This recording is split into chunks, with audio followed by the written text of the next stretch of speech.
विश्व समुदाय की अपीलों और अमेरिकी दबाव को दरकिनार करते हुए इजरायल राफा में हमले को और तेज कर दिया है।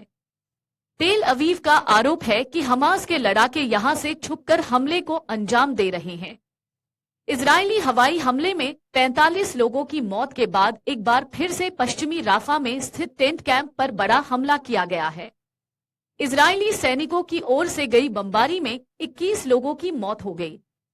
मरने वालों में 13 महिलाएं और बच्चियां शामिल हैं। राफा के इस इलाके में विस्थापित लोग टेंट में रहने को मजबूर हैं, लेकिन अब उसे भी निशाना बनाया जाने लगा है। दूसरी तरफ राफा में इजरायली हमले को देखते हुए संयुक्त राष्ट्र सुरक्षा परिषद की आपात बैठक बुलाई गई है। दूसरी तरफ फिलिस्तीन को अलग देश का दर्जा देने के मुद्दे पर यूरोप में दो फाड़ हो गया है। स्पेन, आयरलैंड और नॉर्वे ने औपचारिक तौर पर फिलिस्तीन को अलग देश के तौर पर मान्यता देने का ऐलान किया है। फ्रांस, इटली, जर्मनी जैसे देशों ने अभी तक इस पर आधिकारिक फैसला नहीं किया है।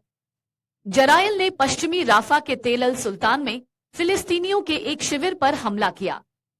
इसमें कम से कम 45 लोग मारे गए और दर्जनों घायल हो गए, जिसमें ज्यादातर महिलाएं और बच्चे थे। हवाई हमले के कारण कुछ फिलिस्तीनी जिंदा जल गए।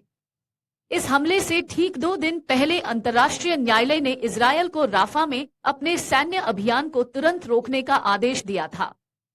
रिपोर्ट के मुताबिक हमास ने मध्यस्थों को सूचित किया था कि वह बातचीत में अपनी भागीदारी तब तक समाप्त कर रहा है जब तक इजरायल राफा पर अपना हमला नहीं रोक देता। राफा क्रॉसिंग गाजा में भोजन, दवा और अन्य चीजों की सप्लाई का महत्वपूर्ण एंट्री पॉइंट है।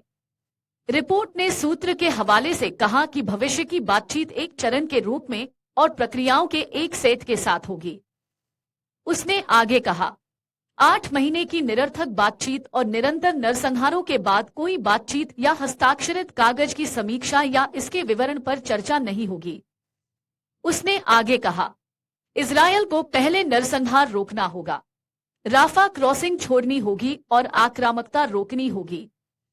उसके बाद फिर हम बातचीत कर सकते हैं। अगर ऐसा नहीं होता तो कोई चर्चा नहीं होगी।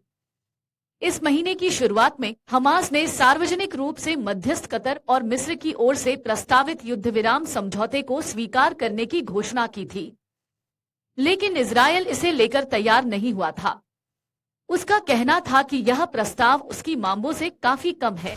एग्जिट पोल 2024 1 जून शाम 6 बजे से लोकसभा चुनाव के नतीजे 4 जून सुबह 7 बजे से देखिए। चुनाव नतीजों से जुड़ी हर खबर सबसे पहले, सबसे सटीक, केवल अमर उजाला पर, amarujala.com।